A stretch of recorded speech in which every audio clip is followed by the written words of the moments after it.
The cooking game, much like the rap game, is a struggle in the come up. And Lord knows that my road to the top shelf was paved with broken, cracked, rotted out, dried cutting boards. We've all watched the videos, we've all read the articles, we've all heard the advice. Keep it out of the dishwasher, don't let it stand in water, and it all sounds pretty easy until you get to this one step. A minimum of once a month, apply a coat of Boost Black Mystery Oil to the entire surface of your cutting board. Mineral oil. Or specialty board seasoning oil. Food grade, I think is what they call it. You really expect me to buy and keep a dedicated $10 bottle of oil just for this slab of wood and remember to lovingly apply it every month? It's not gonna happen. But here's my solution. Look at how much it costs to buy food grade walnut oil for cutting boards.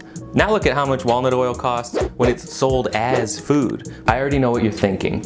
By that logic, can't I just use the cheap canola oil I've already got laying around? And listen, bud, I wish you could. I really do. But the problem with most cooking oils is that they go rancid over time, seeping musty old fat into the pores of your wood and making it smell not so great. When your board is starting to look really dry and crusty, like mine is, just drizzle on some of that walnut oil and rub it in using the dry half of the towel you just used.